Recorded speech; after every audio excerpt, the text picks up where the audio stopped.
반갑습니다. 네. 안녕하세요. 저는 오늘 경기 오기 전에 사실 대구에서 왔고요. 제가 지금 주로 활동하는 거는 경기도에서도 시흥시라는 지역에서 주로 활동을 해왔고, 그 청년 활동 하면서 저는 이제 당시에 이제 공무원이기도 했었고, 그리고 중간에 이제 또 공무원을 그만두고 활동을 하다가 지금은 이제 공공기관에서 청년을 지원하는 일을 하고 있습니다. 오늘 제가 준비한 거는 삼저 청년을 위한 금융자산 정책 중심으로 좀 준비를 해왔고요.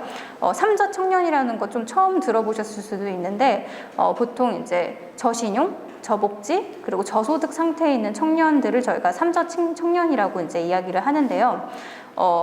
이게 청년이 가지고 사실은 부모로부터 어떤 자산이나 소득을 이전받지 못한 청년들도 있고, 또 자산을 이전받은 청년들도 있잖아요. 근데 이제 저희가 좀 주목했던 거는 청년 세대 내의 격차 문제였고, 그 불평등 문제에서 청년들이 어떤 삶을 스스로 설계하거나 아니면 이행의 단계에서 충분히 본인들의 삶을 탐색하고 이행으로 나아갈 수 있는 데 있어서 이런 불평등 격차나 이런 것들을 좀 해소해야 되지 않을까라는 좀 지점에 주목을 했던 것 같아요. 그래서 삼저 청년들을 위한 그런 청년 정책에 대해서 주로 소개를 해드릴 것 같고요. 소개하기 이전에 이제 좀 문제의식으로 느끼고 있는 것은 무엇인지를 먼저 설명을 해드리고, 그리고 각각의 중앙에서 그리고 이제 지역에서 어떤 청년들을 위한 금융자산 정책이 있는지를 소개시켜드리는 순서로 진행을 하도록 하겠습니다. 네. 갑자기 너무 급하게 지나갔네요. 그래요? 이렇게. 네네. 네. 그 청년들이 겪는 이제 네네. 이쪽으로 바로 네네. 네네. 청년들이 겪는 그 사회 불평등 문제에 대해서 사실은 거슬러 올라간다고 한다면, 저희가 IMF를 겪으면서 사실은 이제 우리나라 노동시장이 이중구조화되고, 그거에 따라서 사실은 정규직보다 비정규직이 많아지게 돼요.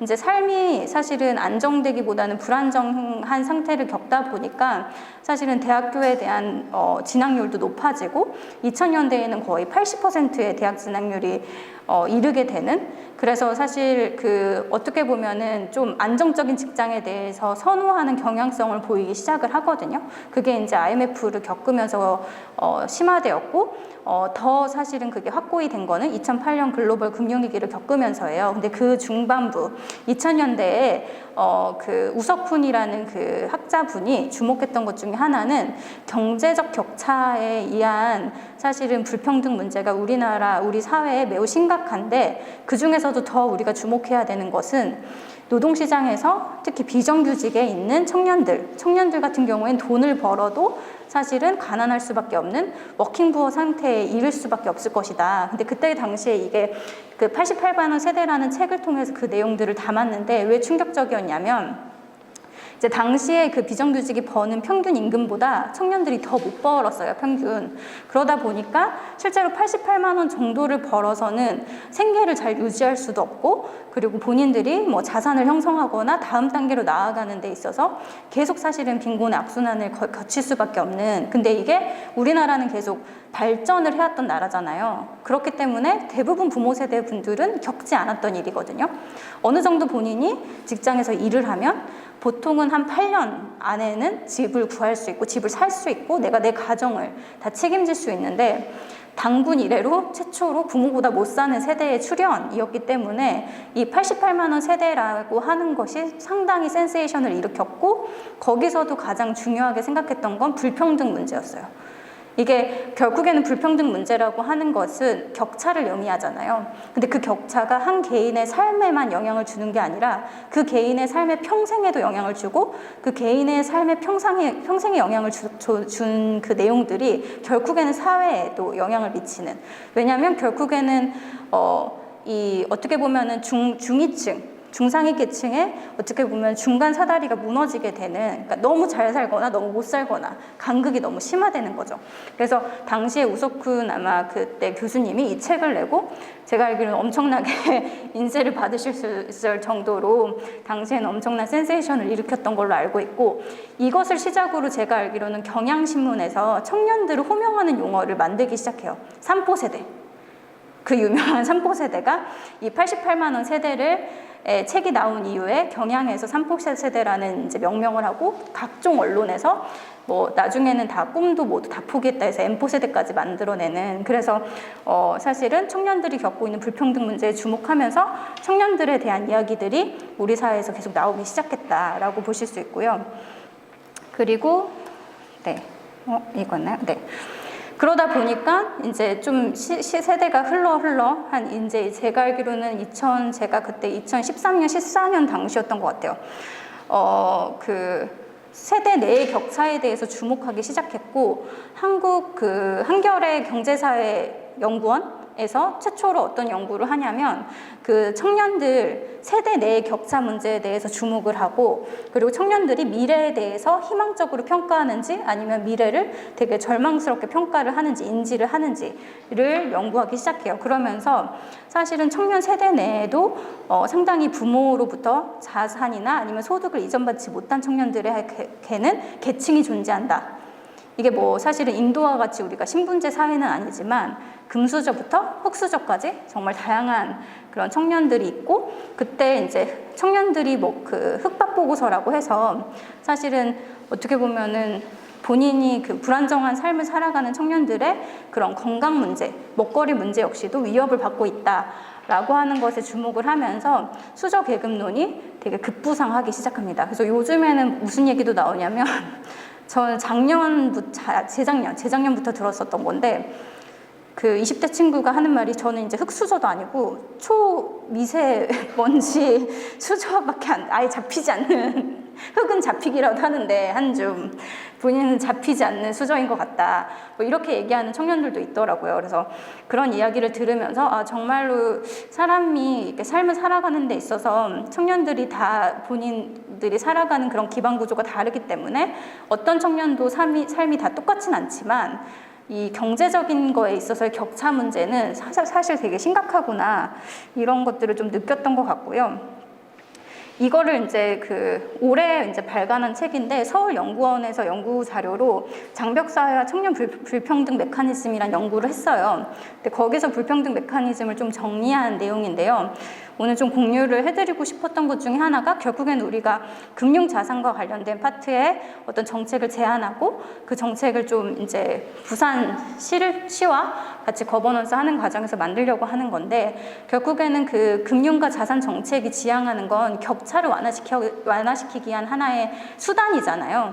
근데 그 격차를 완화시키는데 주목을 해야 되는 게, 그런 근본적 원인은 무엇이냐라고 했을 때 그 이제 메커니즘을 그려놓은 거예요. 사실은 본인의 교육 수준이나 이런 거에 따라서 그러니까 직업의 세계로 가는 데 있어서 이 교육의 수준이 사실은 고용에 영향을 미치는 게 사실 상관관계가 상당히 높잖아요. 그리고 이 고용이 사실은 어떤 상태의 고용이냐, 정규직이냐 비정규직이냐, 그리고 비정규직도 아니고 이제는 비정형 노동, 뭐 특고냐 프리랜서냐 플랫폼 노동자냐에 따라서 사실은 그 고용 형태에 따라서 소득에 영향을 미치게 되죠.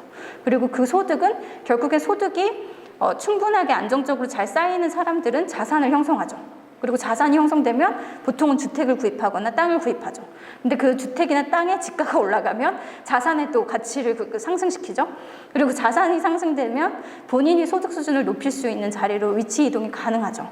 이런 것들이 또 가족 형성에도 영향을 미치죠. 그래서 이런 이제 불평등의 메커니즘이 있고, 근원적으로 그 메커니즘을 더 뜯어보면 결국에는 여기 나와 있는 것처럼 이 교육의 기회가 교육의 결과로, 그 결과가 고용으로 이어지고, 결국에는 부모의 소득과 자산이 자녀의 소득과 자산에 이전이 되는, 그래서 부모의 경제력이 자녀의 경쟁력이 되어버리는 이런 이제 불평등 메커니즘 안에 있다. 그래서 이제 혹자는 불평등 문제를 해결하기 위해서 제일 먼저 구조조정을 해야 되는 게 부동산 문제도 있지만 교육개혁을 해야 된다라고 얘기하시는 분도 있어요.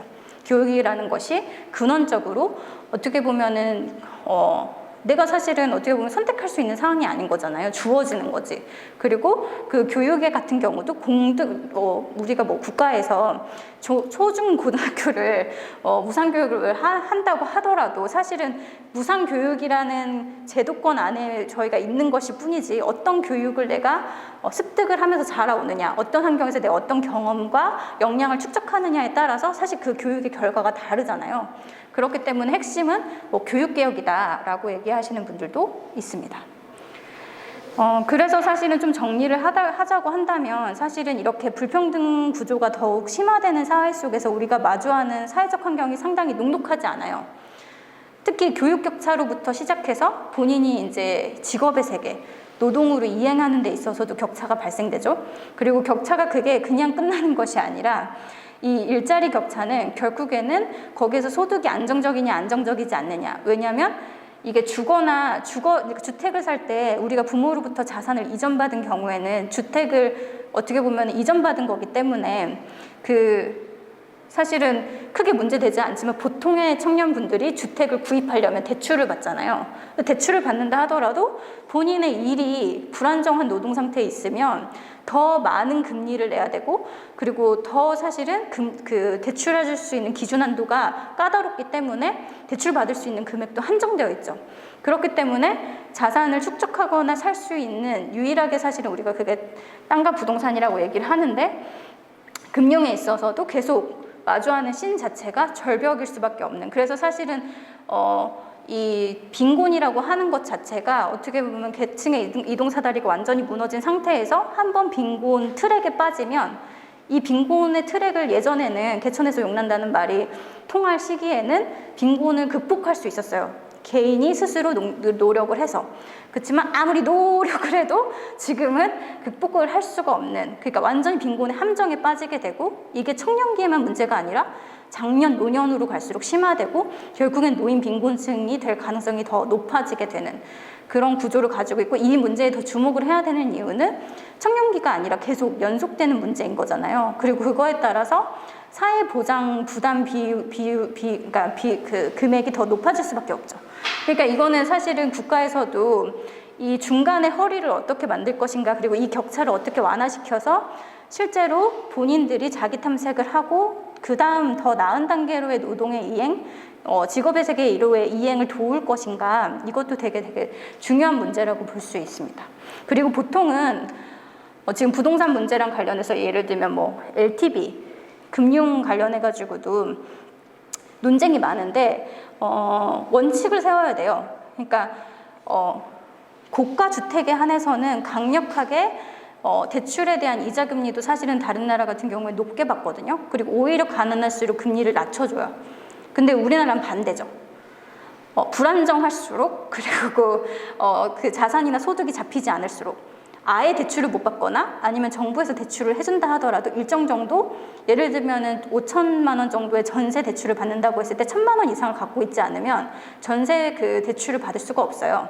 이런 것처럼 사실은 가난한 사람한테 더 많은 금리를 그러니까 부담을 지우고 있는 이게 사실은 되게 불합리한 구조라고 볼 수가 있는 거죠. 그래서 청년들이 마주하는 그런 온갖 절벽의 신들이 사실은 청년에게도 나타나고 우리 부모 세대에게도 나타나는 신이기도 하다. 근데 우리가 조금 더 청년 문제에 주목을 해야 되는 것은 저희가 이제 학자분과 청년들이 대부분 대학교 진학한 청년과 비진학 청년들이 있는데 우리나라는 사실 대학교 진학 비율이 높잖아요. 근데 대학교 진학 비율이 높은데 문제는 뭐냐면 다 거의 빚을 안고 시작을 해요. 장학재단이라는 아름다운 제도를 만들어가지고 사실 그 장학재단을 만들어진 배경을 사실 거슬러 올라가자고 한다면 최근에 코로나19 때문에 대학생들이 전국의 네트워크를 구성해서 등록금 인하 운동을 하고 있잖아요. 근데 그런 흐름들이 사실은 IMF 시기를 겪고 나서 청년들이 그때도 반값 등록금 운동을 하면서 정부에게 요구했었어요. 등록금을 그러니까 인하해줄 것을 반값으로. 근데 그것을 다 수용을 못한 정부가 만들어낸 트랙이 바로 돈이 없어서 적어도 대학교를 선택하지 못하는 문제는 없도록 국가가 대출을 해주겠다 라고 해서 학자금 장학제도랑 학자금을 대출해주는 두 가지 서비스가 결부돼서 장학재단이 설립되고 대출이 시행이 됐던 거죠. 그래서 실제로 청년들 같은 경우에는 그 대부분 학자금을, 그러니까 20대부터 빚을 안고 삶을 시작해야 되는 이런 되게 안타까운 구조에 있을 수밖에 없고, 2018년도만 하더라도 학자금 부채가 12조 원 정도가 되고요. 그리고 지금 가계금융복지조사 작년 것도 제가 봤는데 거의 30대는 9천만 원 이상의 그 부채를 갖고 있고, 20대 같은 경우에 보통은 학자금 대출이나 생활비 대출을 받고 있어서 한 5천만 원에서 6천만 원 정도를 받고 있다고 해요, 평균치가. 근데 이건 평균치고요. 실제로 자산이나 소득을 이전받은 청년들에게는 해당되지 않는 부분이고요. 그 실제로 자산이나 소득을 이전받지 못하고 바로 대출 트랙에 들어간 청년들에게 부채 부담 비율은 더 높을 수밖에 없죠. 그리고 문제는 뭐냐면, 이런 청년들이 보통은 최근에 연구했던 걸로 기억을 하는데요. 대출을 받은 청년들은 노동시장에 빨리 진입하려고 한대요. 그래서 보통은 우리가 이행기가 보통은 한 10.8개월 정도 걸린다고 하는데, 본인이 빨리 돈을 갚아야 된다는 압박감 때문에 그냥 안 좋은 직장이라도 빨리 들어가는 거예요. 그리고 들어가서 이제 돈을 갚기 시작하는데, 문제는 뭐냐면 학자금 대출을 받지 않은 청년에 비해서 학자금 대출을 받은 청년이 더 안 좋은 일자리에서 평균 임금 격차가 11만 원 정도 차이가 난다는 거예요. 그러니까 이게 결국에는 빚을 지고 삶을 시작하는 순간 임금 격차가 발생되고, 임금 격차가 발생되는 순간 사실은 노동시장이 더 좋은 단계로 나아가기보다는 경제 상황이 안 좋다 보니까 보통은 정체하거나 아니면 노동시장에서 이탈되거나 아니면 다시 진입한다고 하더라도 더 낮은 단위의 노동시장에 진입을 하거든요. 그러니까 이런 악순환을 계속 겪을 수밖에 없는 것을, 이 빚지는 이 학자금이 사실은 좋은 정책 의도로 설계는 되었지만 실제로 청년들에게는 이 노동에 있어서 임금 격차를 발생시키는 하나의 요인으로 작용하고 있다라는 거죠. 그리고 문제는 재무 건전성이, 지금 20대 재무 건전성이 제가 알기로는 이제 작년에 장혜영 의원실에서, 정의당 장혜영 의원실에서 조사를 했는데, 리볼빙이라는 혹시 제도 아세요? 요즘에는 그 은행이나 카드 회사에서 돈 못 갚으면 한 달 미뤄서 갚으세요, 뭐 이런 상품 같은 거 팝업창에 띄워놓고 하거든요. 근데 그게 되게 좋은 제도 같죠. 근데 한 달 미루는 순간 이자가 높아져요. 그러니까 제가 그러니까 금융사들을 싫어하지 않아요. 금융사들을 싫어하지 않는데, 금융이 따뜻한 금융, 사회적 금융이 있느냐라는 지점에서는 저는 물음을 던지고 싶은 게, 보통은 이렇게 경제 상황이 안 좋아질 때 이런 빈곤 비즈니스를 하는 금융사들이 있어요. 그건 뭐냐면, 사람들이 안 좋아진 상황에서 사실은 못 갚게 되는 사람들이 너무 많아지면 그 부담을 다 은행이 져야 되잖아요. 그래서 은행이 만들어내는 상품이 뭐냐면 리볼빙이라고 해서 계속 한 달씩 지원시켜 줄 수 있지만 이자율을 높게 받아서 그거에 대한 본인들의 그런 어떤 수수료 개념이겠죠. 늦게 받는 대신 연체 수수료를 무는 거예요, 한마디로. 이름이 리볼빙이지 연체 수수료를 청년들한테 부담하는 거거든요. 근데 그렇게 리볼빙을 하는 20대가 상당히 많다는 거죠. 그래서 향후에는 사실은 20대, 30대에 아직 사회생활을 시작하지 않는 청년들이 이런 리볼빙 트랙에 들어가거나 아니면 빚이 쌓였는데 일반 제도권 금융에서는 대출이 안 되잖아요. 왜냐하면 신용이 없거나 저희가 심파일러라고 하는데 얇잖아요, 신용이. 그래서 이 청년들이 대출받을 수 있는 데가 없어요, 제도권 금융에선. 그러면 법정 금리 이자가 20%인데 20% 이상을 초과하는 불법 고금리 대출에 우리가 쉽게 손을 댈 수밖에 없는 구조인 거죠. 그래서 고비용 저소득 저복지로 인한 그런 금융 필요가 되게 증가되고, 무담보 저신용 청년들은 결국은 금융에서 소외되고, 더 심한 경우에는 금융 범죄의 피해자가 되기도 하지만 금융 범죄 가담자가 되기도 해요. 왜냐하면 뭐 작업 대출이라든지 이런 트랙에 들어가면 본인이 그 조직의 금융 범죄 행위를 중간에 중간 심부름꾼이 돼서 본인이 금융 범죄를 저지르는 그 범죄자가 되기도 하거든요. 그래서 이런 상태에 놓여 있는 청년들을 위해서는 안전하게 제도권에서 심파일러, 거의 신용이 아예 없거나 아주 얇은 청년들을 위한 별도의 정책이 필요하다라는 거죠. 그래서 그런 공감대들이 사실은 좀 저희가 그 청년 뭐 사회적 금융 운동을 하면서 만들었던 것 같고요. 그 저신용, 저소득, 저복지 청년들은 정말 금융의 사각지대에 있고 실제로 이제 보통 이제 다단계 금융 사기도 많이 당하고요.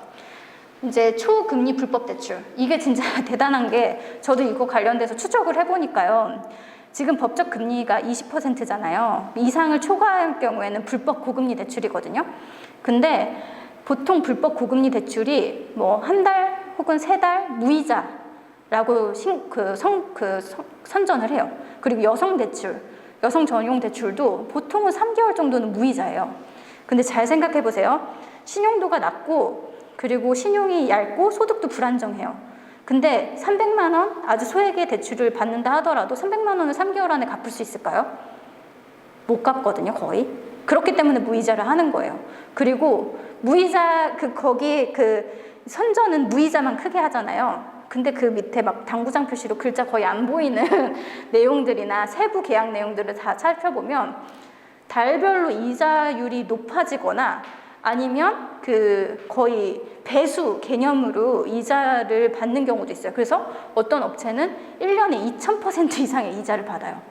그러면 처음엔 보통 막 100만 원, 200만 원, 300만 원 이렇게 소액 대출했던 것이 1000 단위로도 갈 수 있는 거예요. 이자가 붙어서. 그래서 배보다 배꼽이 더 큰 그런 말도 안 되는 초금리 불법 대출 트랙에도 청년들이 쉽게 빠지는 거죠.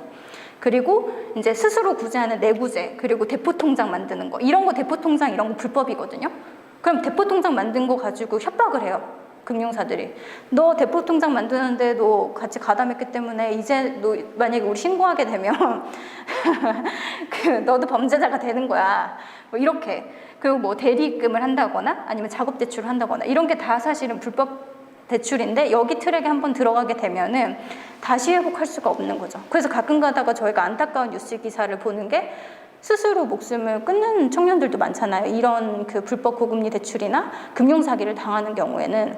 근데 제도권으로는 금융사기를 당하거나 아니면 신용을 회복하는 절차가 있어요. 물론 우리가 이제 보통은 신용회생, 그러니까 개인 파산 그리고 신용회생 제도가 있는데 말만 들어도 사실은 청년들이 듣기에는 상당히 인생이 끝난 것 같고 그 절차에 들어가는 순간 내가 어떻게 될지도 잘 모르겠고 하잖아요. 근데 이거는 사실은 금융위원회에서 국가가 운영한 트랙이기 때문에 내가 만약에 정말 신용유예자 상태가 된다고 하면 제도권으로 들어가긴 해야 되거든요. 근데 청년들에게는 사실은 너무 가혹한 거예요, 그 트랙이. 왜냐하면 보통은 신용불량자가 되는 순간 제대로 직업의 세계에서 그 사람을 안 뽑잖아요. 그러니까 직업의 세계에 제대로 진입할 수가 없잖아요. 그럼 청년은 자산도 별로 없고 소득도 거의 없는데 유일하게 내가 노동시장에서 일을 해서 돈을 벌어야 되는 청년의 입장에서는 거의 어떻게 보면은 경제활동 인구로서 충분히 내가 잠재력을 갖고 활동할 수 있는 사람임에도 불구하고 거의 이 일을 할 수 없는 사람처럼 취급을 받게 되는 거죠. 그리고 어떻게 보면 청년에게도 별도의 트랙이 필요한 거죠. 신용유예 상태에 빠지기 전에 중간에 뭔가 구제해 줄 수 있는 트랙이 필요할 수도 있는 거죠. 그래서 그런 부분에 있어서 아마 부청net 분들이 같이 고민을 해주시면 좋지 않을까라는 생각이 들고요. 그래서 이러한 상황들을 다 포괄해서 사실은 청년기본법에는 청년복지 증진 그리고 청년금융생활 지원이라는 아예 조항이 존재해요. 그리고 아마 부산시 청년기본조례에도 청년들에 대한 금융생활에 대해서 부산시 시장이 책무로서 사실은 그 사업들을 지원해야 된다라는 명시 규정이 있을 거예요. 그리고 만약에 부산시 청년기본조례에 내용이 없다 하더라도 청년기본법상 명시가 되어 있어요. 국가와 지방자치단체의 책무로. 그래서 청년이 경제적으로 자립하고 안정적인 금융생활을 할 수 있도록 지원해야 된다, 대책을 마련해야 된다라는 내용이 나와 있기 때문에 이 조항을 근거로 얼마든지 금융과 자산 형성을 위한 정책을 지원할 수 있다. 그리고 복지 증진 내용을 같이 담은 거는 금융뿐만 아니라 이제 금융복지나 아니면 자산 형성 같은 경우에는 보통은 자산 형성을 지원하는 트랙이 이제 저복지, 저소득 상태에 있는 청년들을 대상으로 보통은 지원하기 때문에 복지 트랙에도 들어가거든요. 그래서 보건복지부가 사업을 하기도 하고, 그래서 제21조와 제22조의 근거를 가지고 여러분들이 얼마든지 제안할 수 있다라는 내용을 가져왔고요. 그러면 중앙에서는 어떤 이제 정책들을 하느냐라고 했을 때 대표적인 것은 이제 청년 저축 계좌예요. 혹시 부산에서도 같이 사업을 아마 하실 텐데 또 모집을 할 거고요. 전달 체계가 읍면동 주민센터를 통해서 받도록 되어 있어요. 근데 왜 그러냐면 읍면동 주민센터에 보통은 그 저소득층, 차상위 계층에 대한 정보가 있기 때문에 거기서 이게 왜냐하면 우리나라 정책이 그 보편적인 정책도 있지만 신청제에 의한 정책이 많아요. 당사자가 신청을 해야지만 그 정책의 대상자가 되는 정책이 많은데 그건 왜 그러냐면 국가가 예산과 인력의 한계가 있잖아요. 그렇기 때문에 그 대상자를 위한 정책을 만들어 놓고 열어두지만 그것을 신청한 자만 사실은 이 일정 범위 내에서 그 제도의 그 혜택을 받을 수가 있는 거죠. 그래서 그 청년 저축 계좌 같은 경우에는 여기는 단서 조항이 2가지가 있어요. 일하는 저소득 청년이어야 된다는 거. 그래서 그 저소득 청년 같은 경우에도 내가 주거급여 대상자거나 교육급여 대상자인 경우에는 다 포함되고요. 그리고 차상위 계층 청년들도 포함이 됩니다. 그래서 여기서는 만 15세에서 39세까지 이 트랙에 들어올 수 있고 본인이 매월 10만 원씩 저축을 하면 정부가 매칭을 해줘요. 그래서 총 40만 원의 그 저축이 되고 나중에는 1,440만 원의 그런 자산을 형성할 수 있는, 그래서 자산 형성을 지원하는 제도이고요.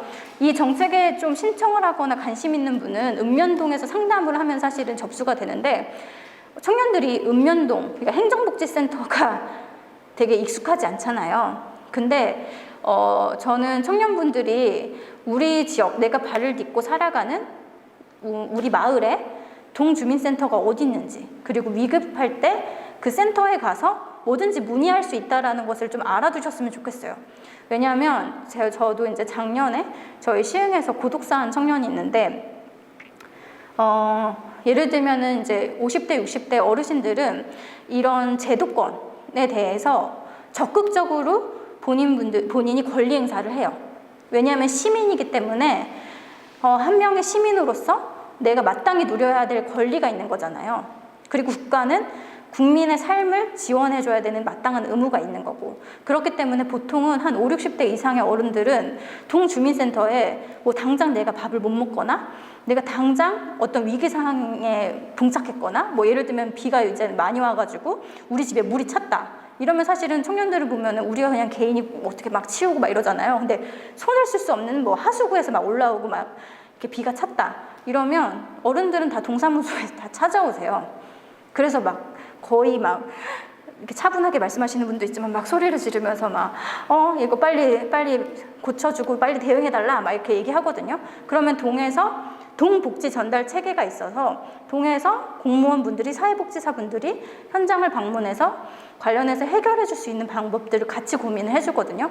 근데 청년분들 같은 경우는 어떻게 보면은 위기 상황이 발생되면 혼자 감내해야 된다라는 생각을 되게 많이 하는 것 같더라고요. 그래서 약간 읍면동 단위의 주민센터에 들어가서 본인의 상황과 상담을 통해서 얼마든지 내가 마땅히 시민으로서 받아야 되는 것들에 대해서 정보를 받을 수도 있고 또 자원하고 연결이 될 수 있거든요. 그래서 제가 알기로는 청년 저축 계좌가 모집이 잘 안 되는 걸로 알고 있어요. 아무리 이걸 설명을 해도. 그래서 이게 어쨌든 신청제이기 때문에 동복지센터에서 신청을 할 수 있도록 좀 안내해주면 좋을 것 같고, 더 적극적으로는 사실은 주거나 교육급여 대상자들은 목록을 갖고 있거든요.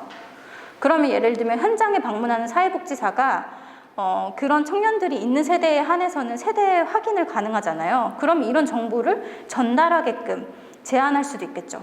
왜냐하면 이런 자산 형성 정책이 있는데 이게 참여를 못하는 청년들이 많으니까요. 그래서 그런 것들도 한번 정책의 접근성과 활용성을 높여주는 것도 하나의 그 정책 제안일 수 있다라는 것 때문에 제가 좀 강조해서 말씀드렸고요. 왜냐하면 너무 안타까운 게 자산을 형성할 수 있는 중앙에서 추진하는 정책인데 이게 참여자들의 신청이 저조하다라는 이야기를 듣고 좀 많이 알려졌으면 좋겠다라는 말씀을 좀 드리고요. 다음으로는 또 희망 키움 통장이 있어요. 이것도 이제 같은 이제 계좌제 트랙 안에 있는 건데, 여기서는 이제 일하는 생계급여 가구를 대상으로 하는데, 이게 1유형, 2유형 이렇게 나눠져 있는데, 그 소득 분위에 따라서 또 달라지거든요. 그래서 이제 어쨌든 여기도 3년 동안 적금하고, 그리고 그거에 대해서 매칭해주고, 그리고 그거에 대한 총액을 자산 형성을 통해서 본인들이 뭐 그게 뭐 집을 구하는 데 쓰던지 아니면 교육비에 쓰던지 의료비에 쓰던지 쓸 수 있도록 지원을 해주는 제도예요. 근데 지금 요건이, 이거는 좀 이게 다 단계별로 다 되어 있어서 읍면동 주민센터에 가서 본인이 해당되는 그 자산 형성의 트랙이 어디에 속하는지를 우리 청년분들이 제일 싫어하는 건데, 자기 증명을 좀 하기는 해야 돼요. 본인의 상태가 어떻게 되는지. 그래서 사실은 이것도 제도가 어떻게 보면은 내가 어떤 상태인지를 증명한다라는 것이, 사실은 어떻게 보면은 그 한 청년이 입을 떼기까지, 그리고 그걸 증명한다라는 것 안에서도 사실은 여러 가지 고통이 수반하는 걸로 알고 있거든요. 왜냐하면 저희도 이런 정책을 알려주면, 그렇게까지 내가 뭐 생계급여 수급 가구인지, 그리고 수급도 수급 가구가 아니었는데 내 상태가 수급 가구여서, 알고 보니 수급 가구여서 수급 가구 신청하는 절차를 밟아야 되는지, 이런 것들을 다 서류나 본인의 상황, 그리고 그걸 가지고 또 점검하러 나와요. 현장 실사. 그러는 과정 속에서 내가 빈곤을 증명을 해야지만 사실 이 트랙에 들어갈 수 있다는 거에 대해서 좀 사실은 문제 제기가 많은 편이긴 합니다. 그래서 사실은 국가의 시스템이나 정책들이 이런 프로세스 개선을 통해서 최소한의 그 검증 절차를 거쳐야 되는데, 우리가 아무리 4차 산업혁명 시대를 맞이했다 하더라도 모두 다 기계가 검증할 수가 없는 부분들이 있어서 약간의 좀 어쨌든 어려움은 있지만, 자산을 형성하기 위해서 중앙정부는 이런 자산 형성을 할 수 있는, 본인이 적금하면 정부가 매칭해서 일정 정도 3년 정도의 기간 동안에 저축을 하면 그거를 토대로 한 1,000만 원, 1,500만 원 정도의 자산을 형성하고, 그거를 통해서 본인이 다음 단계로 나아가는 데 쓸 수 있도록 지원하는 정책이 있다. 근데 이거 보건복지부만 하지는 않고 있고요. 그 군장병을 위한 정책으로도 하고 있고, 최근에 이제 기재부가 2021년 이제 경제 방향 동향에 대해서 발표를 했어요. 거기에 이제 이 자산 형성 트랙과 관련해서 계좌제가 이제 사실 이름이 여러 가지가 존재하고 헷갈리잖아요. 그래서 그냥 소득 수준을 3구간으로 구분해서 단계별로 그것들을 지급할 수 있도록 자산 형성 정책을 정리했어요. 그래서 소득 1구간, 2구간, 3구간 유형에 따라서 이제 일정 비율 매칭하는 비율도 달라지고, 그리고 그거에 따라서 사회 서비스 제공하는 것도 추가하거나 보충해주는 방식으로 정책을 좀 정리했고요. 그리고 이제 사실은 이렇게 저소득 청년들만을 위한 자산 형성 정책만이 있는 것이 아니라, 일을 하는 청년 중에도 왜 노동시장이 1차 노동시장, 2차 노동시장이 있고, 대기업 있고, 중소기업 있고, 중견기업 있고, 중소기업 있고, 소기업 있고 이러잖아요. 그런 것처럼 실제로 이제 어떻게 보면 일정 정도 그 소득을 담보하지 못할 수밖에 없는 열악한 상황에 있는 기업들이 대부분 중소기업 이하잖아요.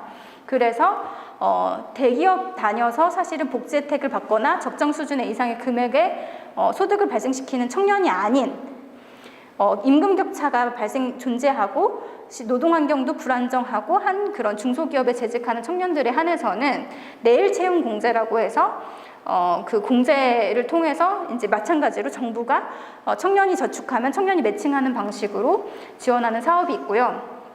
군장병 분들도 장병 내일 준비 적금이 있어요.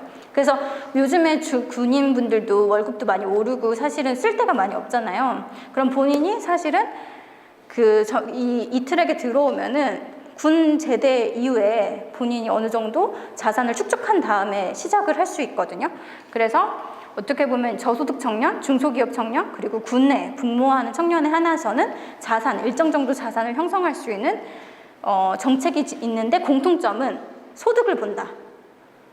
그리고 관련해서 좀 소득에서도 중하위 청년들에 한해서 지원한다라는 게 이제 특장점이라고 볼 수 있습니다. 그리고 최근에 이게 시행됐던 건데 뭐냐면 청년 대학생을 제외하고 사실은 원래 햇살론이라는 정책은 있었어요. 햇살론이란 정책은 뭐냐면 우리 서민금융진흥원에서 시행을 하는 건데 이름만 들어도 서민금융진흥원이 뭘 하는지 알겠죠? 그러니까 돈이 많이 없고 저소득, 저복지 상태에 있는 서민분들이 제도권 금융, 제1금융권, 제2금융권, 금융권에서 대출을 받지 못하는 상태에 있을 때 그것들을 생활비나 뭐 어떤 비용으로 쓰든지 간에 대출을 해야 되는데 이분들이 바로 불법 고금리 대출로 들어가면 안 되잖아요. 그러니까 정부가 대신 대출을 해주는 거예요. 그리고 대출하는데 보증을 서주고 대출을 은행에서 시행하도록 하고 대신 금리 자체를 법적 금리가 20%라고 했으니까 그 금리보다 낮은 금리로 이분들이 갚아나갈 수 있도록 하는 거예요. 근데 일반 햇살로는 7%에서 8%의 이자를 받아요, 정부가. 근데 7에서 8%는 너무 높잖아요. 그래서 금융위원회에서 이번에 이제 청년들을 위해서 이제 햇살론 뉴스라고 해가지고 아예 신용이 없거나 아니면 신용이 낮은 청년들에게 저리로 자금을 공급하는데 일반 햇살론이 금리가 7에서 8%라면 여기는 3에서 4%를 받아요. 그리고 만 34세 이하의 청년을 받을 수 있는데 여기서 특이한 거는 대학생분들은 소득이 없잖아요. 근데 대학생분들도 받을 수 있어요.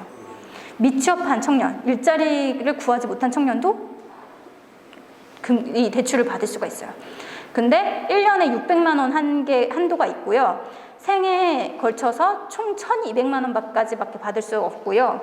그리고 이 금리 적용에 있어서 여기서 한 1%에 해당하는 거는 만약에 이렇게 대출을 청년들이 해줬는데 국가에서 보증을 해주고 은행에서 대출을 해줬는데 못 갚는 청년들도 있잖아요. 그런 청년들을 위해서 보험을 들어요. 보험을 드는 수수료가 1%예요.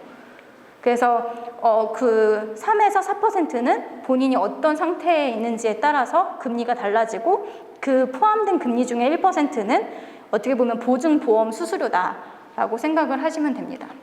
그래서 유일하게 제도권으로 신파일러인 청년들을 위한 정책이라고 볼 수 있습니다. 그리고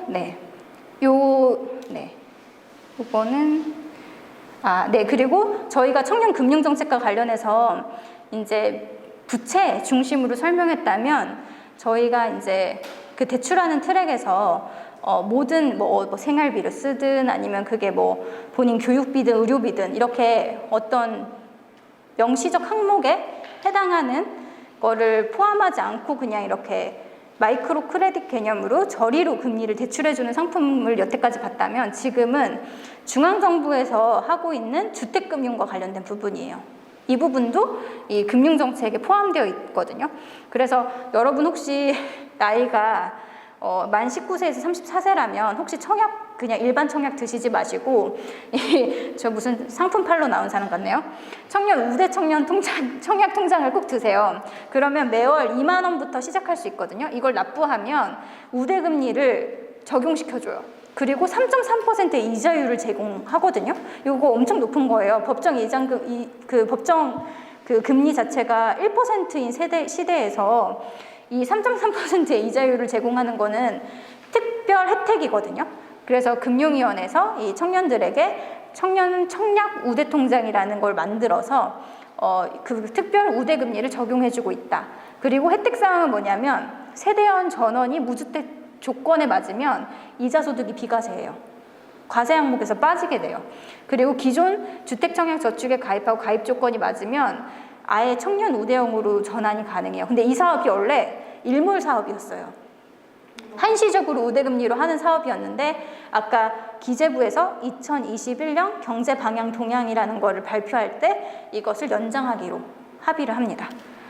그리고 청년과 관련해서 예전에는 이런 뭐랄까요, 대출을 해줘도 못 갚을 것 같은 저희 같은 청년들한테는 대출을 안 해줬어요. 주택금융공사나 이렇게 주택금융을 해주는, 지원해주는 정책에서도. 근데 이제 문재인 정부 들어서 주거복지 로드맵을 발표하면서 이제 만들어진 건데 청년보증부 월세 대출 지원 사업이라고 해서 이제 그 청년들과 관련해서 특히 이제 이런 취업준비생이나 만약에 교육이나 본인이 일자리를 위해서 부모로부터 독립해서 바로 집을 구해야 되는 경우가 많잖아요, 청년들이. 이제 그런 청년들이 집을 전세로도 얻을 수 없고 살 수도 없는 경우에 한해서는 보통 월세 트랙으로 들어가잖아요. 이제 그런 청년들에게 이제 대출을 해주는 거고, 최대 이제 960만 원에서 월 40만 원 이내로 월세를 이제 보증부 월세를 지원해주는 사업입니다. 근데 이게 금리 자체는 1%에서 2%이기 때문에 사실은 되게 낮은 금리로 대출을 해주는 거라고 볼 수 있고요. 다만 이제 조건은 있어요. 연소득 2천만 원 이하여야 돼요. 2천만 원 이상 벌면은 이 보증금에 대한 이 월세 대출 지원 사업에 들어올 수가 없어요. 그리고 대출 기간은 2년이고 연장이 최대 10년까지 가능해요. 그러니까 10년 동안 나눠서 분할 납부해서 갚을 수도 있는 거죠. 그래서 이 정책이 펼쳐지고 있다라는 거고요. 그리고 전세대출 지원 사업은 트랙이 좀 다양해요. 주택도시 기금에서 하는 것도 있고요. 한국주택공사에서 하는 것도 있고요. 그리고 요거는 주택도시보증공사라는 데서 하는 것도 있거든요. 그거에 따라서 한도랑 금리 구간이나 취급은행이 되게 달라요. 그래서 요거는 전세대출 지원 사업 같은 경우에는 본인의 소득이라든지 주택 보유 조건, 그리고 이제 본인의 그 신용에 따라서 대출 금리가 적게는 2에서 많게는 3, 4%까지도 되게 다양하게 조정이 된다라는 거죠. 근데 보통은 제가 프리랜서 청년분들이 이거 대출 받는 거랑 관련해서 되게 많은 어려움을 겪었던 게 뭐냐면, 여기 지금 은행들은 제2금융권이잖아요. 근데 이제 이 보통 은행들에서는 청년들한테 그렇게 대출해 준 적이 없잖아요. 그러다 보니까 프리랜서나 특히나 특고나 플랫폼 노동자들은 소득을 증명할 수 있는 게 많지 않잖아요. 소득 증명원 같은 걸 제출하기가 어렵잖아요. 특히 프리랜서는. 그러니까 여기에서는 대출 시행을 안 해줘요. 청년이라서 사실은 뭐 소득 조건도 맞고 주택 보유 조건도 맞는데 대출을 안 해주는 거예요. 그래서 청년들이 요즘에 뭐 이렇게 네이버 카페나 이런 데 검색해보면 대출을 받는 방법, 프리랜서 증명하는 방법, 제일 잘 시행해주는 은행, 거기가 카카오뱅크더라고요. 네. 그래서 카카오뱅크로 프리랜서 분들이 저는 대출을 많이 받은 걸로 아는데, 문제는 이 전세대출 지원 사업이나 이런 트랙에 들어갔을 때 본인이 빚을 갚는 방법을 원리금하고 이자를 같이 상환하는 방법이 있고요. 이자 먼저 상환하고 나중에 점차적으로 연차별로 원리금과 이자를 상환하는 트랙이 있고, 아예 일시 상환하는 트랙이 있어요. 근데 위험한 건 뭐냐면, 일시 상환으로 미뤄둔 청년들이 단계별로 갚지 못한 상태에서 일시 상환일이 도래했을 때, 그리고 이미 연장도 했어요. 뭐 2년 안에 갚아야 되는데 한 번 더 연장을 했는데 못 갚는 청년들이 발생된다고 하면 상당히 위험한 정책인 거죠. 지금 문제는 정부가 이 사업을 시행한 지 얼마 되지 않았기 때문에 아직 청년들이 그렇게 못 갚는 청년들을 많이 손에 잡히진 않고 있어요. 근데 저는 지역에서 만약에 청년과 관련돼서 주택과 관련된 금융안정 정책을 만약에 펼친다고 하면 이런 그 대출과 관련해서 본인이 대출 받는 방식이나 이런 것들을 컨설팅도 해주고, 그리고 필요하다고 하면은 일정 정도 보통 이자를 몇 달치 못 내면 신용이 막히거든요. 그러니까 그런 긴급하게 신용이 막히면 사실은 그나마 청년들이 자기 통장에 꽂히는 그 월급은 다 빠져나가고 카드로 생활을 하는데 카드도 막힌다는 거잖아요. 그럼 이동할 수도 없고 뭘 사 먹을 수도 없게 되잖아요. 근데 그런 것들은 최소한 방지하기 위해서, 예를 들면 학자금 대출 같은 경우는 연체되더라도 연체하는 사람들이 회복할 수 있는 그 지원 트랙이 있어요. 근데 이 주택 트랙은 없잖아요. 그럼 주택과 관련된 금융 정책을 더 세밀하게 만드는 것을 지역에서 더 구상해 보실 수가 있겠죠. 그리고 이런 것들은 지자체단체가 지금 하고 있는 게 부산도 하겠지만, 신용부부 전세대출 이자 지원 사업 하시죠. 그런데 그런 것들도 신혼부부가 아니더라도 청년에게 확대를 한다거나, 아니면 이자만 지원하는 것이 아니라 아까 말한 것처럼 이 이자를 못 갚아서 신용 유예 상태에 빠질 위기에 있는 청년들을 위해서 안전장치를 만드는 정책을 지자체단체에서 고민해 보실 수 있다라는 내용을 좀 말씀드리고요.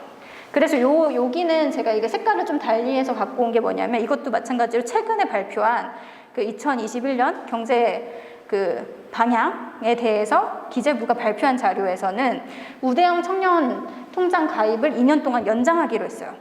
그러니까 2023년까지 여러분들 빠르게 신청하셔가지고 저는 은행업자가 아닙니다. 근데 어쨌든 전환하셔서 혜택을 받으시면 좋을 것 같고요. 그리고 중요한 건 여기는 이번에 종합소득 금액이 2,000에서 2,400만 원 이하로 그 대상층이 넓어졌어요. 그래서 예전에는 2천만 원 이하인 사람들만 사실은 종합소득 금액에 했는데 이게 2,400만 원으로 확대됐다라는 것이 사실은 좀 더 많은 사람들한테 혜택을 주기 위한 제도였다, 그런 어떤 선택이었다고 보시면 되고요. 그리고 두 번째로는 주거비 완화를 위해서 실제로 이제 중소기업 취업 청년들 임차 보증금과 관련해 가지고 여기서 중요한 게 있어요. 그 대출 한도를 1억으로 늘리고 대출 금리를 1.2. 근데 고정금리예요. 변동금리가 아니라 변동금리는 금리가 올라가잖아요. 그럼 같이 올라가는 건데 고정금리로 했다라는 거예요. 그리고 이제 전세 보증금, 반환 보증 이것도 뭐냐면 전세 보증금 사기 많이 들어보셨죠? 전세 보증금을 안 주는 거예요, 주인이. 아니면 먹튀하거나. 되게 불안하죠, 전세에 살고 있는 사람은. 근데 이거를 전세 보증금, 반환 보증을 그 국가가 서줘요. 그래서 국가한테 일정 정도의 보험료처럼 그러니까 보험료를 내면은 국가가 보상을 해줘요. 보존을 해줘요. 만약에 전세 사기를 당했다 하더라도 보증금을 돌려줘요. 그래서 이것도 모르는 청년들이 많은데 그 전세보증금 반환 보증이라고 검색하시면 정부에서 그 이 보증료 지원해주는 그 사업이 있거든요. 거기에 들어가셔가지고 본인이 나는 전세 관련해서 혹시나 이 보증금을 떼어먹힐 거에 대한 불안이 있다라고 하면 국가에서 담보해주는 트랙에 들어가셔도 된다. 그리고 이제 월세 거주 무주택 청년 대상으로 해서 무이자 대출해주고 있고요. 그리고 이제 그 입학 취업 주거 분리 시 출생일에 따라서 이건 뭐냐면 예전에는 주거급여 대상자는 뭐냐면 저소득 가구들을 대상으로 해서 저소득 가구 같은 경우는 보통 월세 살거나 되게 불안정한 주거 취약계층이잖아요. 그런 분들을 위해서 주거급여를 실시를 해서 본인의 소득 분위에 따라서 예를 들면 월세 일정 정도를 국가가 부담해 주는 거예요. 근데 거기에 청년은 제외됐었어요.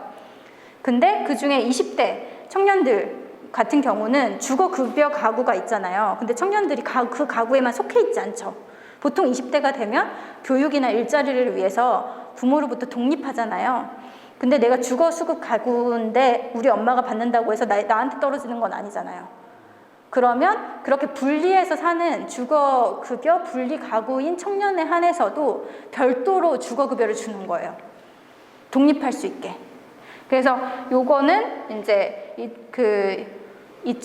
작년에 이제 그 제안이 돼가지고 올해 시행을 한 제도예요. 그래서 20대 청년들도 주거급여 지급을 받을 수가 있게 되었다라는 거고요.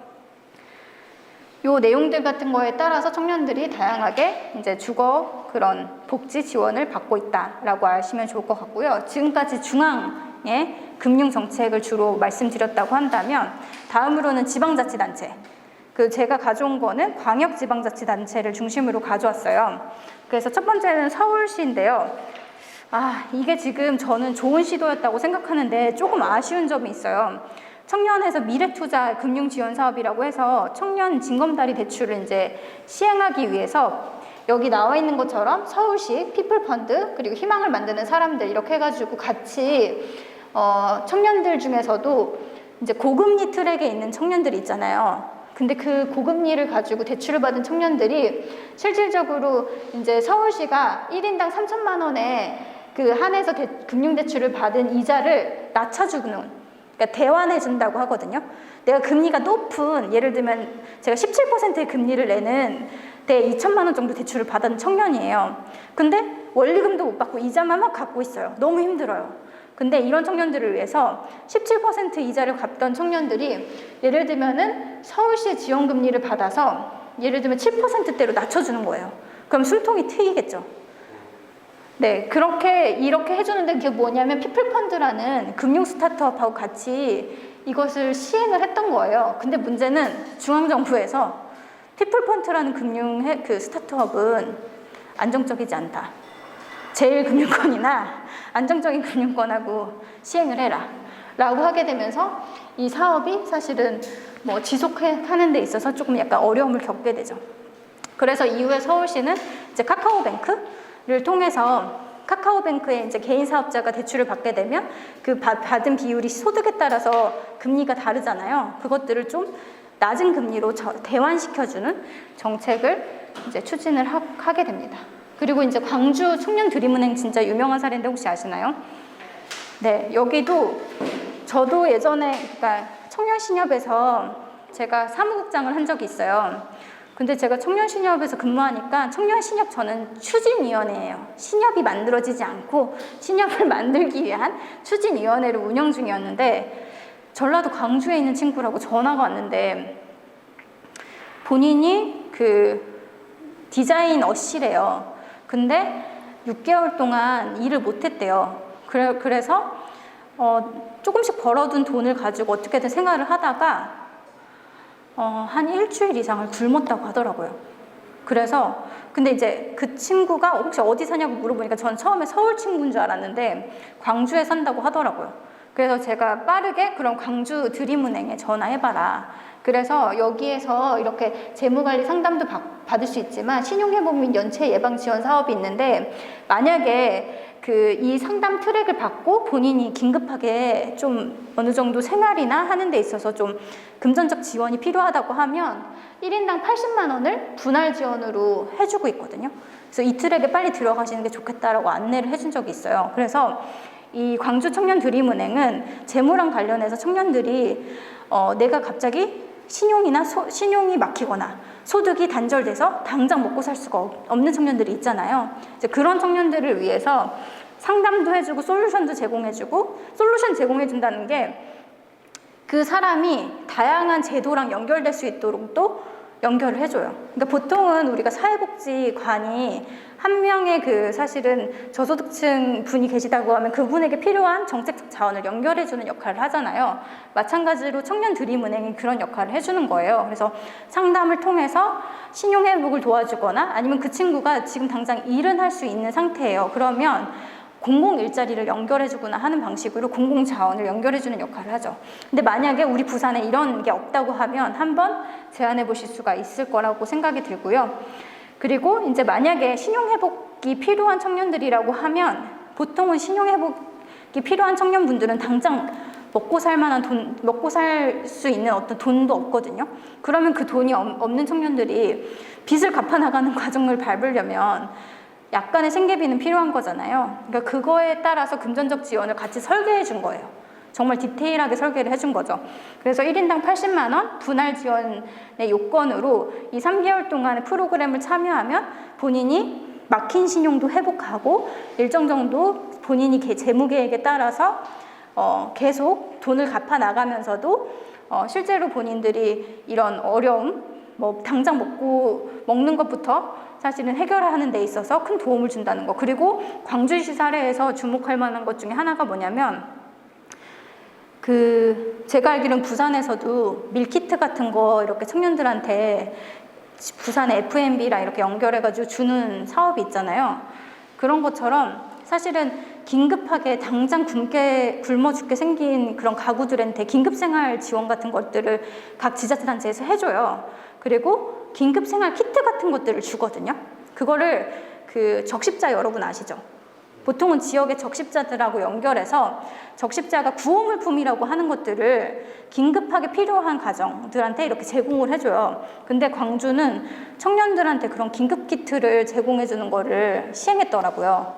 그래서 긴급하게 당장 내가 뭔가 소득이 막혀서 그러니까 코로나19로 저희 김포로 가는 길에는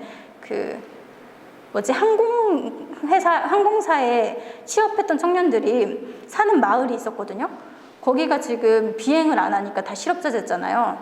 근데 실업자 되다 보니까 몇 개월은 견딜 수 있었지만 몇 개월을 못 버티잖아요. 근데 그런 청년들 중에서는 진짜로 밥을 굶는 청년들이 있어요. 그럼 그런 친구들한테 가장 필요한 게 뭐겠어요? 먹는 문제가 해결되는 거잖아요. 그래서 사실은 지금 이제 코로나19가 장기화되는 상황에서 21세기에 저는 진짜 말이 안 되는 사회라고 생각을 하는데 굶어 죽는 사람이 진짜 있는 거예요. 그래서 그런 측면에서 청년들을 위해서 이런 이제 광주 드림은행이나 이런 데 찾아오시는 분들은 진짜 긴박하고 절박해서 찾아오는 거잖아요. 그러니까 그런 청년들에게 다양한 자원을 연결해 줄 수 있는 것도 같이 구상을 해서 정책을 제안하는 것도 되게 중요하다라는 말씀을 좀 드리려고 가져온 사례입니다. 그리고 저희 경기도에서는 고금리 이용자에 한해서 청년들과 관련해서 신용자 저신용자에서도 정말 극한의 상황에 놓여있는 불법 고금리 트랙에 엄청 놓여있거나 아니면 본인이 코로나19로 인해서 급격하게 부채로 인해서 어려움을 겪고 있는 청년에 한해서는 300만 원을 빌려주는데 금리가 1%예요. 그러니까 사실 상당히 어떻게 보면 마이크로 크레딧으로 아주 저렴하게 청년들한테 이제 긴급 대출을 해주는 건데 신용 등급이 다만 7등급 이하인 만 19세 이상의 도민에게만 해당되고 청년에게는 300만 원까지 대출해주고요. 청년이 아닌 이제 일반 40, 50대 이런 분들은 한 500만 원까지 대출을 1%로 해주고 있습니다. 근데 저는 이것도 약간 좀 왜 청년은 300만 원이고 일반 도민은 500만 원이지? 나이에 따라서 이게 갚을 수 있는 능력에 격차를 주는 건가라는 생각도 드는데 그래도 코로나19 상황에서 되게 빠르게 도입을 한 좋은 사례라고 볼 수 있습니다. 제가 알기로는 신청자가 상당히 많은 걸로 알고 있고요. 근데 중요한 거는 대상자에서 등급들 있잖아요. 여러분들 정책 설계하실 때 지금 우리가 설계한 정책에 들어올 수 있는 대상자를 설정할 때 이게 7등급과 6등급 사이 한 등급이지만 들어올 수 있는 사람들 수는 다를 거잖아요. 그런 것처럼 정책을 설계할 때 실질적으로 검토를 하는 게 우리가 어떤 대상자들에게 얼마만큼의 규모로 이걸 지원할 건가에 대한 고민이 상당히 중요하다는 거죠. 그래서 왜 우리는 몇 등급으로 왜 설정해야 되는지에 대한 어느 정도 논거도 갖고 있어야 된다라는 것들을 좀 말씀드리고요.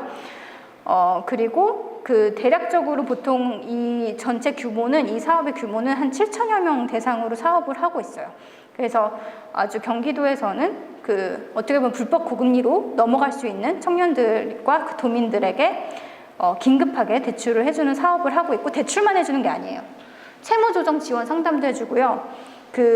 경기도에서 복지 정책으로 추진하고 있는 사업들을 연계해주는 사업까지 한다는 거. 그래서 청년들에 대한 금융 지원이 단순히 대출을 용이하게 하거나 아니면 신용유예자들의 그런 금리를 전환시켜주거나 낮은 금리로 갈아탈 수 있도록 해주거나 하는 거 말고도 그분이 그 트랙에 들어왔어도 장기적으로 생활금융에 대한 이해를 가지고 본인의 삶을 재무 설계를 해나갈 수 있도록 지원해주는 것도 되게 중요하다라는 거죠. 그리고 이제 이런 중앙부처에서 하는 사업 말고도 이제 지역에서 청년들이 대한금융이라고 해서 자조적으로 본인들이 조합원들이 돈을 출자해서 그 돈을 모아서 자체적으로 조합원들한테 대출을 시행하는 사례들도 있었어요. 그거 뭐냐면 2013년도에 이제 청년연대은행 토닥이라고 해가지고 이게 이제 해외에서는 관계금융이라고 해서 뭐냐면 보통은 협동조합, 사회적 협동조합 같은 경우에는 조합원들이 협동조합의 가치를 동의하고 거기서 활동을 하잖아요. 근데 거기에 조합비를 내죠.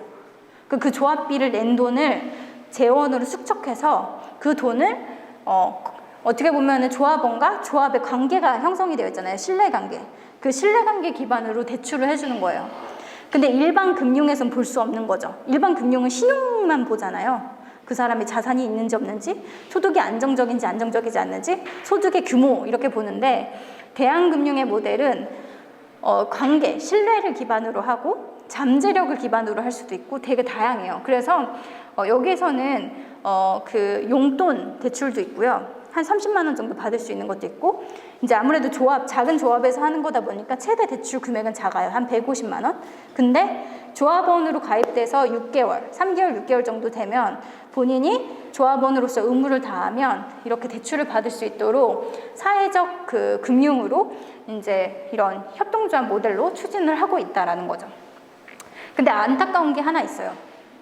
협동조합 기본법상 금융행위는 대출해주는 행위만 있는 게 아니라 돈을 쌓는 행위도 있죠.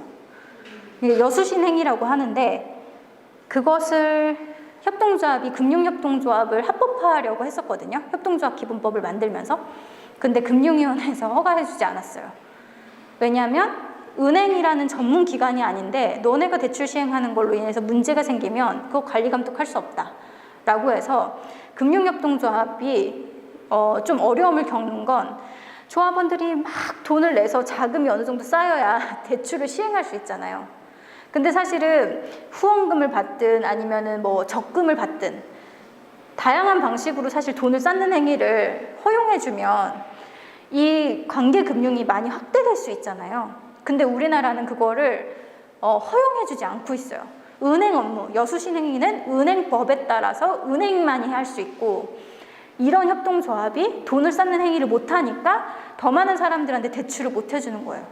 그래서 사실은 제가 이렇게 열을 올려서 얘기하는 이유는 저도 청년신협추진위원회를 하는 이유 중에 하나는 여수신행위가 가능한 은행으로 인정받고 청년들한테 저리로 혹은 사회적 공헌으로 이제 대출을 해주거나 지원해주는 사업을 만들려고 청년신협추진위원회를 하는 건데 우리나라에서는 청년들이 최초로 대한금융 형태로 청년연대은행을 토닥을 최초로 시행을 했다. 근데 재밌는 거는 여기는 그냥 단순히 그 조합원들한테 대출해주는 것만이 아니라 커뮤니티도 형성해요. 조합원들끼리 학습도 하고 같이 공동체도 확대하고 그리고 뭐 이렇게 재능 남름도 하고 그리고 소액 대출을 하는데 이자랑 관련해서도 재밌게 봤더라고요. 만약에 내가 가게를 하다가 폐업을 했어요. 근데 대출을 받았는데 대출 원리금은 상환했는데 이자를 낼 여력이 되지 않잖아요. 그러면 폐업했던 자산을 여기다 기부해요. 그러니까 그 대출을 받을 때 이자를 받는 방식도 이 조합에서 결정하면 받는 방식을 결정할 수 있거든요. 이 재밌는 사례가 대구 청년연대은행 디딤도 있는데 이건 뭐냐면 대구에서 이런 이제 청년연대은행 토닥 사례도 배우고 청년 지갑 트레이닝 센터를 통해서 뭐 청년과 관련된 생활금융 교육도 받고 했던 친구들이 2017년도에 그 프로젝트를 한번 시행을 해요. 근데 그 그 부채랑 관련된 실태조사도 하고 하는 과정에서 대구에도 이 청년연대은행 토닥과 같은 역할을 하는 연대은행이 필요하겠다라고 해가지고 2018년도에 청년들이 출자해가지고 이 청년연대은행을 만들고 이거에 따라서 여기서도 관계금융을 시행을 해요. 그래서 이자를 납부하는 방식이나 이런 것도 본인이 계획해서 갚을 수 있도록 재능 기부할 수도 있는 거죠. 내가 만약에 예를 들어 여기 앞에 계신 분이 능력자잖아요. 영상 촬영을 잘 하시잖아요. 그럼 만약에 죄송해요. 대출을 시행받았다고 생각하신다고 한다면 대출 원리금을 갚았어요. 근데 이자를 갚아야 되는데 마음에 부채가 있잖아요. 내가 너무 절실하게 필요할 때 대출을 받았는데 내가 이 대출을 시행해준 조합한테 어떤 기여를 해야 되잖아요. 그러면은 재능 나눔을 하는 거예요. 영상 촬영을 한번 몇 차례 해준다든지. 그러니까 그런 방식으로 관계금융 안에서는 서로의 합의와 신뢰에 따라서 얼마든지 금융이 정말로 사람의 삶에 가닿을 수 있는 방식으로 다양한 설계가 가능하다. 신용을 측정하는 방식, 이자를 갚는 방식, 대출의 규모, 그리고 대출의 기간 이런 것들을 우리는 보통 은행이 설정한 대로 대출을 받잖아요. 근데 이런 관계금융이 활발해지면 사실은 신의 관계에서는 얼마든지 우리가 돈을 빌리고 갚는 행위를 되게 다양한 방식으로 상상해서 만들 수 있다는 거죠. 그래서 청년들을 위한 되게 주요한 은행 역할을 하고 있고 사실 근데 합법적으로는 은행은 아니에요. 아까도 말씀드렸다시피 은행법에서 말한 은행이 아닌 거는 은행으로 보지 않고 있고요. 유사 여수신 행위 같은 걸로 사실은 은행에서도 문제 제기를 할 수도 있는 부분이거든요. 근데 사실은 여기는 돈을 쌓는 행위는 안 하잖아요. 조합원들이 일종의 공제처럼 돈을 모아서 이제 조합원들한테 이제 대출을 해주는 거니까. 그래서 이런 부분들이 진행되고 있다라는 거고요. 제가 일단은 준비한 사례는 여기까지고 지금 딱 거의 1시간 한 것 같네요. 그래서 여러분들과 관련해서 청년분들이 저는 이제 금융과 자산 형성과 관련해서 정책을 제안하는 데 있어서 좀 관심 있게 좀 봐주셨으면 좋겠는 것 중에 하나는 결국엔 청년 세대 내의 격차가 존재하고 있고 그 격차는 아까 말씀드렸던 것처럼 어떤 교육으로부터 그리고 교육에서 고용 관계로 이어지고 고용에서 소득으로 소득에서 자산으로 이어지는 하나의 메커니즘이 존재를 하고 있어요. 그러면 어느 부분에 우리가 개입을 해서 이 사실은 격차를 완화시켜 줄지 그리고 격차를 완화시켜준다라는 것 자체가 사실은 국가도 못했는데 이 불평등 문제를 계속 해결하지 못하고 있잖아요. 그러면 지자체단체가 완벽하게 해결해 줄 수는 없어요. 그렇지만 부산시가 그리고 청년들과 합의해서 적어도 부산시에서는 돈이 예를 들면 신용이 막혀서 혹은 갑자기 소득 단절로 인해서 삶의 위기가 닥쳤을 때 그런 청년들이 극단적인 선택을 하지 않도록 중간에 금융과 관련된 안전망을 만들겠다라는 합의를 하면 사실은 아까 같은 대구 사례라든지 광주 사례라든지 이런 연대은행을 만드는 청년들이 실제로 자조금융을 만드는 걸 지원할 수도 있고요. 그리고 청년들과 관련해서 신용유예나 사실은 개인 파산 절차 밟는다라는 게 너무 고통스러운 과정이잖아요. 그러면 적어도 합의할 수 있죠. 지금 만약에 연체 상태에 있는 청년들, 그래서 신용유예 상태에 빠질 수밖에 없는 청년들에 한해서는 신용회복 절차를 적극적으로 지원할 수 있는 거예요. 그런 청년들에 한해서는 일정 정도 사실은 신용을 회복하려면 학자금도 일정 정도 이자를 갚아야지 신용유예 트랙을 밟을 수 있거든요. 그러면 그 돈은 부산시에서 대준다든지, 그리고 실제로 그냥 돈만 지원하는 게 아니라 이 친구가 생애 설계를 통해서 본인이 돈을 갚아 나갈 수 있는 구조를 만들어주고, 만약에 일을 하면서 사실은 돈을 갚을 수 있는 청년이다라고 하면 공공일자리를 연결해주고, 근데 이 친구가 당장 일을 할 수는 없는 상태이다라고 하면은 예를 들면 긴급자금, 생활자금을 보조해줘서 신용의 숨통을 트이게는 해줘야 되는 거죠. 그래야지 사실 이 사람이 생존하고 살아가면서 돈을 갚을 수 있고, 또 그것을 사실은 하는 것을 통해서 극단적인 어떤 본인이 막 불법 고금리 대출에 들어가거나 금융범죄에 노출되거나 정말 극단적인 경우에는 스스로 목숨을 끊는 이런 극단적인 상황까지는 발생되지 않도록 하는 안전 트랙을 지자체단체가 아까도 기본법상 의무가 있잖아요. 그렇기 때문에 그런 것들을 만들기 위한 노력의 시작들을 이야기하셨으면 좋겠고, 제가 알기로는 부산시도 금융과 관련된 교육에 대한 정책을 청년들이 제안을 하셨는지 어쨌는지 홈페이지에 금융교육 콘텐츠가 올라가 있어요. 청년 금융교육 콘텐츠가. 그래서 저는 열심히 다운받아서 한번 본 적이 있거든요. 근데 뭐 그렇게 막 엄청 퀄리티가 뭐 낮거나 그러지 않아요. 근데 문제는 업데이트가 돼야죠.